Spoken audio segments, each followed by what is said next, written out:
Hola, ¿cómo estás? Esto es Barra Lista, el podcast de EGIL. Somos Cristina Bando González y Jorge Pérez Córdoba. Queremos dar las gracias a nuestro patrocinador Nutrimuscle por toda su ayuda y apoyo para este contenido. Hoy vamos a hablar acerca de los criterios que consideramos esenciales para buscar un entrenador o entrenadora. Esto de buscar un entrenador o entrenadora es un poco más difícil de lo que puede parecer a priori, ¿no? Porque, como hablamos en un episodio anterior, hay una oferta muy grande en base, por ejemplo, el powerlifting, en base a que se ha profesionalizado, a que cada vez hay más profesionales, no solamente entrenadores, sino también hay fisio, nutris y demás que ofrecen sus servicios. ¿Y qué factores crees, antes de entrar en ellos, que pueden ser los más importantes? Bueno, a ver, normalmente creo que la clave es elegir cuándo. Este ya creo que sería como el primer punto. Normalmente tendemos a pensar, por ejemplo, si nos lo trasladamos a los deportes de fuerza, que una persona o un atleta tiene que confiar en un entrenador cuando llega a ciertos kilos que mueve o a cierta experiencia, porque al principio no merece la pena. Vale, si solo te vas a quedar con los primeros 5 minutos de programa, te adelanto ya que independientemente del nivel que tengas y la experiencia que tengas, si puedes contratar a un entrenador, contrátalo. Porque cuando empiezas es precisamente cuando más errores cometes y cuando más te interesa casi tener un entrenador para tener una persona que te guíe, para tener una persona que te enseñe, que te sepa manejar, que te ayude a entenderte y que te ayude a respetar tus tiempos, que te ayude a comprender cómo funcionas, qué cosas te van mejor, qué cosas te van peor, qué cosas tienes que pulir más.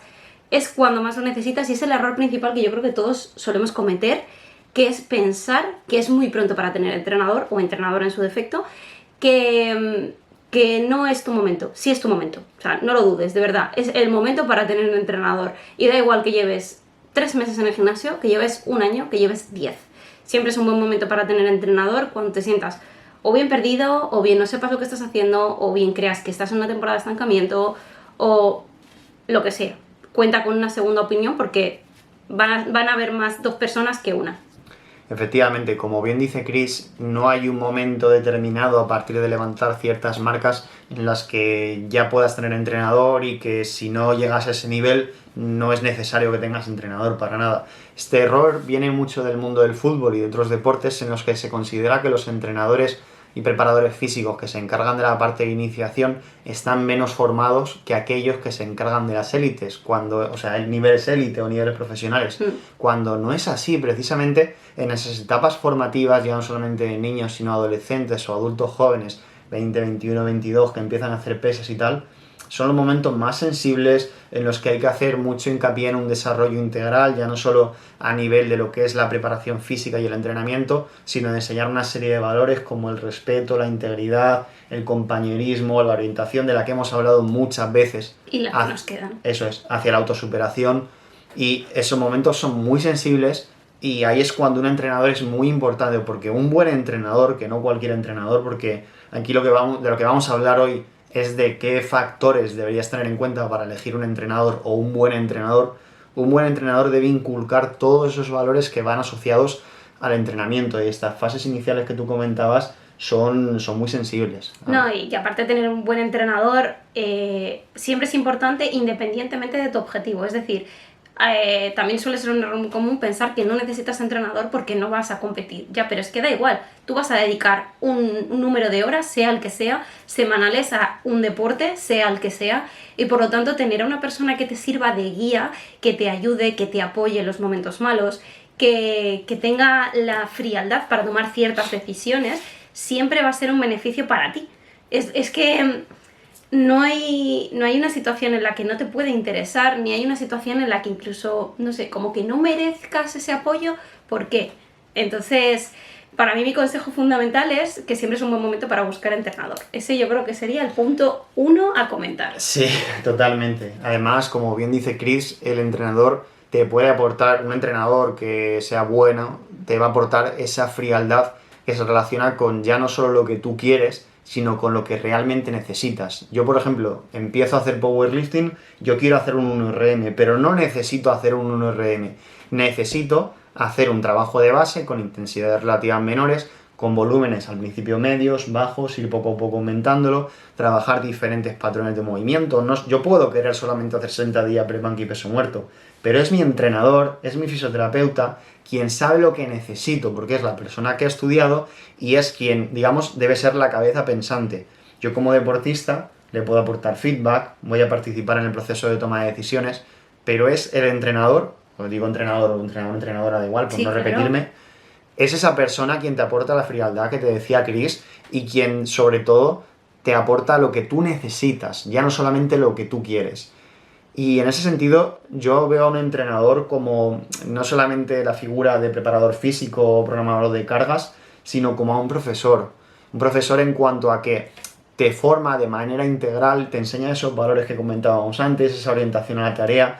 Y yo también he aprendido con el paso de los años a ver a un entrenador o a ver nuestra profesión como fisioterapeuta y como entrenador como si fuéramos un aeropuerto. Somos un aeropuerto en el que aterrizan aviones, los aviones son los deportistas y lo que intentamos es cuidar en la medida de lo posible, lo mejor que podemos, a los deportistas mientras están en nuestro aeropuerto para que luego tengan un buen viaje.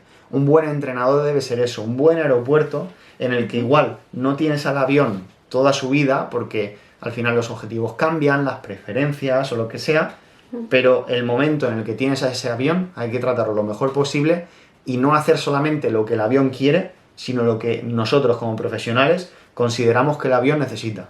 Exacto. Necesita un arreglo por aquí, una mejora por allá, un cierto trabajo que está más orientado al largo plazo que al corto plazo, etc.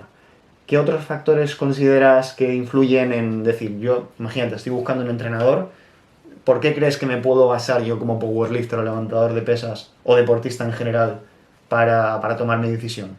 Bueno, yo creo que hay dos melones que no sé si te apetece que comentemos o Sí. que los dejemos para otro episodio y que nos centremos en ese episodio. Spoiler. El melón para mí, que es como el gran debate, creo que sería el tema tanto de la formación como de la experiencia en el deporte. Ujú. No sé cómo lo ves tú.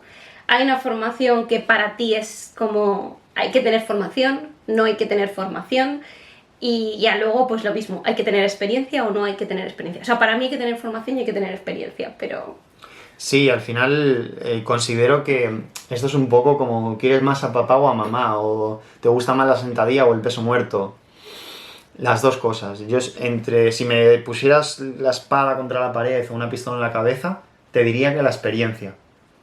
Yo, Sí, la experiencia. Porque si bien es cierto que la experiencia por sí sola carece del rigor que puede carecer la ciencia o la teoría por sí sola pues se queda también muy corta porque esto es como, o sea, un entrenador que solamente tiene teoría y que no ha experimentado una sentadilla, un peso muerto o que quiere entrenar un powerlifter y no ha hecho en su vida una repetición máxima, puede conocer los diferentes factores por los que se gana fuerza o se genera tensión muscular, puede saber acerca de los principios de la programación, diseñar una programación, pero de verdad que el hecho de tú experimentar lo que has mandado, aunque sea alguna vez en tu vida, te cambia mucho. Te cambia mucho porque yo creo que en la vida, no solamente en la programación, no hay que saber solamente de qué vas a morir, sino dónde vas a morir. Y dónde vas a morir, que esto lo hemos hablado alguna vez en el tema de videojuegos y demás, Sí. es en esta programación, ¿cómo puedo cagarla? Sí, totalmente. Puedo cagarla, por ejemplo, si programo muchos ejercicios. Pero si yo no he experimentado eso, seguramente pueda cometer ese error porque pienso, vale, pues tengo un powerlifter delante mía, con estas características, quiero desarrollar estos patrones de movimiento, con un volumen suficiente, empiezas a pensar, dices, vale, esta programación cumple con todos los preceptos teóricos, bien. Pero luego, en la práctica, ¿qué sucede? Que igual no hay tiempo disponible para realizarla, o que por lo que sea esos ejercicios no le resultan estimulantes o motivantes al deportista. Y respondiendo a tu pregunta, yo creo que la experiencia debe ser la base más potente, pero que luego la formación es como un filtro que da ese rigor y que sobre todo permite ir un poco más allá, porque claro, si solamente te basas en la experiencia, es muy fácil que estés igual 20 o 30 años haciendo lo mismo, Sí. o porque te ha funcionado, o que caigas en lo que a nivel de psicología cognitiva se denomina como el sesgo del superviviente, o no sé si es sesgo o falacia, creo que es sesgo. Es, vale, yo tengo a un grupo de deportistas, 5 powerlifters, aplico un programa de entrenamiento, 3 sobreviven y mejoran su RM y son campeones nacionales, 2 dejan de entrenar por lo que sea, por trabajo o X, y como esos 3 han entrenado de la forma Y, Y es el mejor método de entrenamiento. Sí. Para nada, es que no es así.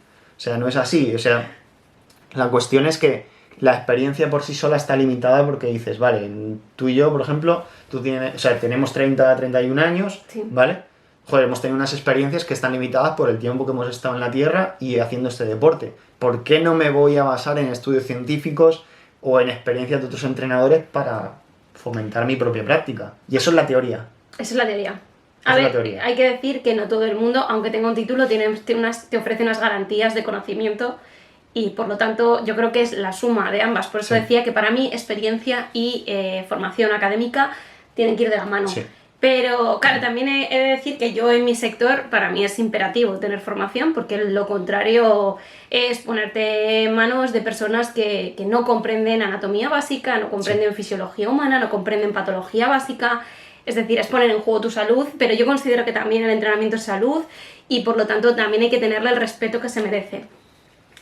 Partiendo de esa base, sobre lo que comentabas, hay una frase como muy manida en fisioterapia que es que normalmente a las personas que tenemos menos tiempo tituladas se nos dice que, bueno, pues que nos falta experiencia y que claro que tenemos que tenerle respeto a la gente que lleva 20-30 años en el sector, pero hay que limitar cuándo llevas 20-30 años en el sector y cuándo llevas 20-30 años haciendo lo mismo todos los días de tu vida, porque entonces no tienes experiencia, lo que tienes es una capacidad de repetición alucinante. En el entrenamiento pasa un poco lo mismo, hay que saber y yo creo que hay que valorar el hecho de que una persona pues esté, también yo lo estoy diciendo por nuestra propia experiencia, pero bueno, que una persona se esté dejando por lo menos su interés en estar actualizada, en seguir formada, en realmente revisar sus criterios y revisar el decir, claro, todos nos formamos una estructura, todos creemos que hacemos lo mejor por nuestros atletas, ¿vale? Vamos a partir de esa base, pero ¿con qué frecuencia revisas tu metodología? ¿Con qué frecuencia tienes esa capacidad de autocrítica? Decir, hostia, aquí yo lo he podido hacer mal, o aquí podía haberlo hecho de otra manera, o aquí podía haber mejorado, o de aquí me llevo una lección para cuando vuelva a darse una situación similar o antes de que se dé una situación similar poder reaccionar. Eso yo creo que es un valor para mí muy importante en el entrenamiento y en la vida en general. Pero bueno, Desde si te luego. parece, pasamos ya como... Ya hemos hecho este tema, nosotros ya hemos dado nuestra opinión, ya hemos soltado el melonazo. De todas las maneras, hablaremos de esto como más en profundidad Sí. en otro episodio. Pero yo como no sé cómo lo ves, pero yo creo que en conexiones con otra persona, un entrenador es una persona con la que vas a hablar muchas veces, vas a hablar durante más o menos tiempo. Esto va a depender de cuánto dure esa relación que mantengáis, pero yo creo que la afinidad personal, el hecho de que tengas una motivación que sea afín a esa persona, unos principios, unos valores, Eso es. que puedas conectar con esa persona, para mí es clave. Es decir, no es una relación fría en la que yo te doy un producto, tú ejecutas y yo me lavo las manos, sino que es una relación en la que para mí es clave conocerte con tu atleta, que tu atleta te conozca a ti y que haya una línea de valores comunes. No sé cómo lo ves tú. Totalmente. Al final eso está relacionado con... Yo tengo el recuerdo de cuando salí de estudiar ciencias del deporte, que mi visión del powerlifting, bueno, del powerlifting, del entrenamiento en general, era más mecanicista de lo que es ahora, ya que con la experiencia he aprendido que el lado humano, esa parte más humanística, ¿no?, por decirlo de alguna forma, es importantísima. Es que, como bien dices, un deportista te elige por la conexión que tiene contigo, la afinidad emocional, la confianza que le transmites, incluso por lo que estuvimos comentando en un episodio anterior del propio aprendizaje observacional. Yo me he dado cuenta de que los deportistas de powerlifting, y también sucede en otras modalidades individuales, tienden a elegir entrenadores a los que se quieren parecer. Es decir, por ejemplo, un levantador ligero va a tener una tendencia a elegir un entrenador que tenga unas características físicas similares a él. Si es el caso de una mujer, tiende a elegir a una entrenadora. Si es el caso de un hombre aún más acuciante o más exagerado, tiende a elegir a un hombre como entrenador. En el caso... Esto, ¿eh? Sí, pues eso podría dar para un vídeo.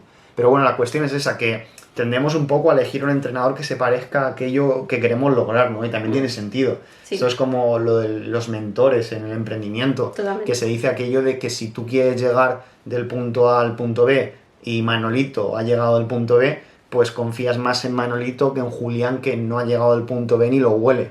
aunque Manolito se haya leído todos los libros del mundo. Totalmente. Por eso también se relaciona con la experiencia, ¿no? Que es normal que el deportista elija al entrenador porque Manolito, que es el que ha llegado al punto B, ha conseguido ese objetivo, ya sea consigo mismo o con otros deportistas, o les ayuda a recuperarse de una lesión. Por eso solamente el título, que yo estoy a favor de que haya un título que avale ciertas competencias mínimas, pero es mínimo. Yo escuché, por concluir con lo de antes, ¿no? Y enlazar, escuché hace tiempo una comparación de que tener un título universitario te permite, un universitario o una FP, Sí. te permite entrar en la habitación, es como la llave para entrar en la habitación, pero luego lo que tú hagas dentro de la habitación depende de ti y depende de otras habilidades que no se enseñan en la universidad, que se enseñan trabajando y, joder, es que se aprende mucho más en prácticas mismamente que en muchas asignaturas. En relación a lo que comentabas, si te parece bien, vamos a resumir una serie de factores que nosotros pensamos que son esenciales para Sí. elegir un entrenador. Quizás el primer factor o la variable sería el de la programación semanal. ¿Tú crees que es importante que se programe semanalmente? ¿Hay que programar mensualmente? Bueno, a ver, nosotros programamos semanalmente, entonces ¿Estás sesgada? estoy sesgada. Me voy a quedar con el razonamiento de por qué nosotros lo hacemos así. Sí. Lo hacemos así porque no tengo una bola de cristal en mi casa y yo no puedo prever qué le va a pasar a mi atleta o, sí, bueno, a nuestro atleta, da igual, sea cual sea el escenario, es decir, sea que estemos en un escenario de readaptación o sea que estemos en un escenario de rendimiento, pero yo no puedo prever qué le va a pasar al atleta de aquí a 3 días y menos de aquí a 3 semanas. O sea, programar cada 2 semanas es una cosa que hemos hecho muy puntualmente, cuando a lo mejor por vacaciones o por, bueno, vacaciones cuando nosotros las cogemos, que somos autónomos, eso no se hace mucho, pero cuando por vacaciones, competiciones o similares, nosotros no vamos a poder cumplir el ritmo normal del servicio y es una locura. Es una locura porque normalmente siempre pasa alguna cosa, siempre no es lo normal, no pasa en todos los casos, pero siempre hay alguien que dices, uy, algo ha pasado. Entonces, nosotros programamos semanalmente porque no podemos prever qué va a pasar. O sea, para mí, cuanto más te alejes, más riesgos asumes a que algo se tuerza, a que un día se trunque y empiece a ir la persona pues a 2 o 3 días perdidos, a que haya un problema, mismamente un problema de salud, un problema personal o no un problema, pero bueno, sí algo que fortuitamente varíe la rutina del atleta. Entonces, ir semana a semana nos minimiza riesgos. Sí. Sí, en ese sentido, como bien dice Chris, la programación semanal se relacionaría con modelos de periodización abajo arriba. Es decir, no es tienes una bola de cristal, diseñas una temporada con los ciclos o mesociclos o bloques, luego las semanas y luego los días, porque eso sería pensar que puedes predecir algo que es impredecible, como es la adaptación al ejercicio físico. Ni en readaptación ni en entrenamiento puedes predecir lo que va a suceder. Cuanto más a largo plazo te vas, mayor incertidumbre y mayor impredecibilidad. En ese sentido, consideramos que la programación semanal es el factor clave. Hay entrenadores que programan diariamente, pero por una cuestión logística, lo más cómodo, lo más útil y lo más aplicable en nuestra experiencia es programar semana a semana, ir realizando ajustes y tener feedback con el deportista, con el paciente, igual dentro de la semana varios días o semana a semana para ir haciendo esas reprogramaciones. El siguiente factor que está relacionado con esto del feedback, ¿cada cuánto crees que es importante hablar con la persona? Porque yo he visto muchas veces, no muchísimas, pero algunas veces en redes sociales, atención 24/7, que hay fisios o entrenadores o nutris que están disponibles todos los días. ¿Tú crees que esto es positivo tanto para el profesional como para el powerlifter o el deportista? Yo creo que no es ni positivo ni posible, para ser exactos. Es decir, es imposible que tú des feedback 24/7 porque duermes, porque tienes vida, porque aparte lo que estás haciendo es decirle a la gente que no delimitas tu horario de trabajo. Si tú trabajas en el caso en mi sector, la fisioterapia presencial, tú tienes un horario y tú sabes en qué horario puedes llamar a una clínica. Y sabes que a veces te van a coger y a veces no te van a poder coger porque están atendiendo y no pueden hacer 3 cosas a la vez. Entonces, con la fisioterapia online, en este caso, pasa exactamente igual. Hay un horario, hay unos tiempos en los que yo te puedo atender y en los que no te puedo atender. Y luego, aparte, si ya me lo traslado todavía más a mi sector, cuando tú tienes una persona que está pasando por un periodo de readaptación, que hay muchos más nervios, hay mucha más incertidumbre, hay muchos más miedos, hay mucho más pensamientos que son contraproducentes para el proceso, cuanta más dependencia crea esa persona de tu feedback, de tu ok para hacer cualquier cosa, puedes incluso minar. Entonces yo creo que lo adecuado es dar unas limitaciones. Por lo menos también es que vuelvo a lo mismo, estamos sesgados, esto es como nosotros lo hacemos, pero nosotros esto sí que lo hemos estado haciendo en base a, pues, a la evidencia de de todo lo que es la psicología y de todo ese campo acerca de, pues, la kinesiofobia, la comunicación, el placebo, el nocebo, etc. Y también lo hemos hecho en base a nuestra, evidentemente, experiencia durante estos años, y hemos determinado que lo mejor, tanto para nosotros a nivel de salud mental, como para incluso la predecibilidad de nuestros atletas, que ya saben cuándo vamos a hablar con ellos, cuándo tienen que estar pendientes de darnos feedback si es que nos necesitan, porque ya saben que en ese momento nosotros vamos a estar pendientes de su conversación, vamos a estar pendientes de responder. Yo creo que esto ha sido lo mejor que hemos podido hacer, tanto para la calidad del servicio como para nosotros. Ahí nosotros hemos establecido como mínimo una cuota de un día a la semana, aunque depende, hay personas que van a recibir más atención bien por la tarifa que pagan o bien por la circunstancia en la que están, porque hay una circunstancia urgente, pero por ejemplo tú sueles hacer una revisión durante casi prácticamente todos los días por si hubiera algo que consideramos urgente, y bien entendido de que nosotros no tenemos urgencias, claro, entre comillas, es decir, nosotros no somos la urgencia de un hospital, pero bueno, siempre hay una duda, una cosita que puedes resolver, mandar un vídeo, cualquier apoyo, pues yo que sé, de contenido audiovisual a lo mejor, y resolver una duda que no tienes que postergar durante varios días. Vale, entonces en relación a eso, el feedback, digamos que podríamos establecer que como mínimo debería ser semanal, a no ser que haya una circunstancia tipo pues un campeonato o algo súper, ¿sabes? Excepcional. Sí, o un momento en el que digas, todos en el proceso de readaptación siempre hay momentos en los que pues algo ha podido torcerse, siempre hay días, esto nosotros lo explicamos, que siempre va a haber días mejores y días peores, pero yo entiendo que en un momento en el que todo de repente se plasma muy negro, pues necesites el apoyo del profesional con el que estás trabajando. Entonces eso se entiende y es comprensible. Pero dar una sensación de que tú puedes dar un apoyo 24/7 a todos tus atletas, para mí es irreal, y para mí además es contraproducente para el profesional, lo que va a ser luego contraproducente para el servicio. Esta es mi opinión, habrá gente a la que no le parezca bien, pero yo por lo menos por mi experiencia en estos 3 años dando servicio online, al menos este es en el punto en el que yo me encuentro ahora. Eso es. En ese sentido, el siguiente factor que consideramos importante es el de que el entrenador no es una deidad que tiene la técnica perfecta y baja con la Biblia o con las tablas estas de los mandamientos y dice la sentadilla debe hacerse así, el press banca de esta forma, el press de hombro de esta forma, y todo lo que se salga de ahí es incorrecto.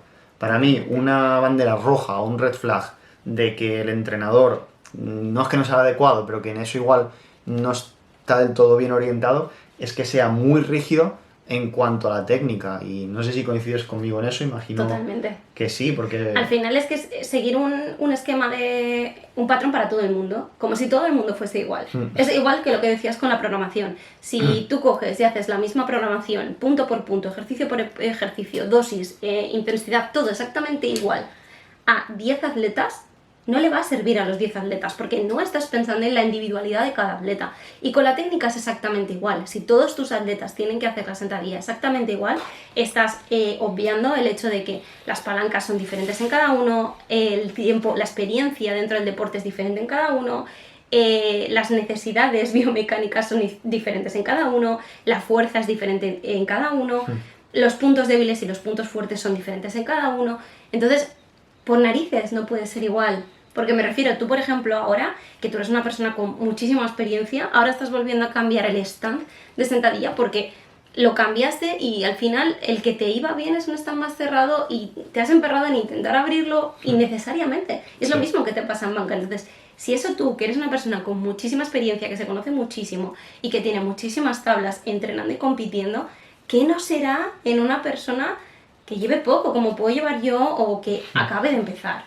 Entonces yo creo que el entrenador se tiene que basar en eso y darle la importancia justa, la que se merece, porque la técnica no es el santo grial de la mejora. Es un factor importante, desde luego, para tener una mayor eficiencia y eficacia a la hora de aplicar fuerza, pero no te cambia esto de la técnica y levanta 200 kilos más, ojalá. No, ojalá. El siguiente factor, o los dos siguientes factores, se relacionan con la monitorización de las cargas. Consideramos que un entrenador debería ir controlando lo que haces en tu entrenamiento, en el sentido de, por ejemplo, tener en cuenta la evolución de tu repetición máxima estimada, si surge cualquier tipo de molestia para comunicársela al fisio. Y luego hay otro factor muy importante, que es, tú antes lo has comentado, que se relaciona con esa comunicación y con ese grado de dependencia, que es la autonomía. Nosotros pensamos que un deportista, ese avión que viene a nuestro aeropuerto, también debe tener cierta autonomía para que la programación también sea flexible. Un modelo de programación, por decirlo de esta manera, flexible, sería aquel en el que el powerlifter, el deportista, es capaz igual de cambiar el orden de las sesiones dentro de la semana, o el orden de los ejercicios dentro de la sesión, o que si por lo que sea este ejercicio no le da buenas sensaciones y tú vas a hablar con él el próximo lunes, que tenga la suficiente, ya no sé si decir madurez, pero sí autonomía, libertad, sí, para cambiar curl de bíceps con mancuerna sentado por curl de bíceps en polea baja, para modificar la sentadilla desde pines que le están produciendo en ese movimiento y ese gesto y ese rango de movimiento un dolor a nivel de cadera, pues que lo cambie por sentadilla frontal o por otro ejercicio. No pasa nada, no se va a acabar el mundo. Sí, totalmente. Y pensamos que eso es importante, desarrollarlo. Sí, es súper importante porque ahí lo que garantizas es la adherencia. Sí. La adherencia es la parte más importante del entrenamiento, porque a ti no te sirve de nada, yo esto lo he dicho muchas veces, tener un plan perfecto si el plan no se ejecuta. Entonces, una parte importante del proceso de entrenamiento, y por eso es importante tener un entrenador, es aprender como para decir, vale, me conozco, entiendo mi contexto, entiendo en el momento en el que estoy, porque sé la importancia de mi descanso, mi alimentación, mi estrés, etc. Y sé perfectamente que hoy a lo mejor no es un buen día. Y como no es un buen día, pues me voy a bajar la carga de la barra. O como no es un buen día, voy a jugar con el tempo, voy a jugar con el ROM, o voy a cambiar este ejercicio por este otro que me da mejores sensaciones. O voy a quitarme una serie de aquí y de allá porque he acumulado 3 entrenos seguidos, porque por mi horario de trabajo no he podido tener días de descanso entre medias. Y sé que no pasa nada, porque al final lo importante es que cumpla las sesiones, aunque no las cumpla de forma perfecta y milimétrica, que me vaya quitando sesiones de en medio, empiece a alterarlo todo. No sé dónde está mi foco, sé lo que tengo que priorizar y puedo tomar esas decisiones. Luego se lo voy a comentar a mi entrenador va a ajustar todo eso y se acabó, no va a haber más drama, porque tampoco una cosa que suele pasar es que el atleta se piensa que nos debe la perfección. Como está pagando a una persona, le debe la perfección. No, si es que tu entrenador no es perfecto, entonces tú tampoco tienes por qué serlo. Eso es, efectivamente. Recapitulando un poco de todo lo que hemos comentado, digamos que el factor clave que consideramos para elegir un entrenador es el de la afinidad emocional, esa conexión y esa confianza que se genera también en base al aprendizaje observacional. Hemos hablado de que no hace falta tener cierto nivel para tener entrenador, sino que especialmente en esas etapas de iniciación, en principiantes de powerlifting o de otros deportes, es necesario el entrenador ya no solamente para prescribir y programar cargas, sino para inculcar esos valores, ese respeto y demás. Hemos estado hablando de factores primordiales como son la programación semanal, el feedback semanal, no inculcar o tratar de inculcar un modelo técnico perfecto porque no existe, monitorizar las cargas y ser flexible en cuanto a la programación, de darle autonomía al deportista. No sé si quieres, ¿se nos ha pasado algo más, algo por decir o...? No, realmente yo creo que al final la base es que tu entrenador entienda todo tu conjunto, todo lo que tú eres como individuo, todo lo que te rodea, lo que te importa, lo que no te importa, lo que priorizas en tu vida, que vaya un pelín más allá de lo que pasa de la puerta para adentro del gimnasio o de tu cueva de entrenamiento, da igual, y que busques una persona con la que realmente te sientas cómodo, con la que evidentemente sientas que te mete caña, pero que hay un toma y daca de respeto, de responsabilidades, y ya está. Realmente que también le des un espacio a esa persona para demostrarte lo que puede hacer. Y yo creo que eso es todo. Sí, eso es todo. Pues nos vemos en el siguiente. Muchas gracias por quedarte con nosotros. Y nada más, comparte en tus redes sociales este episodio si te ha gustado. ¡Chao! Chao.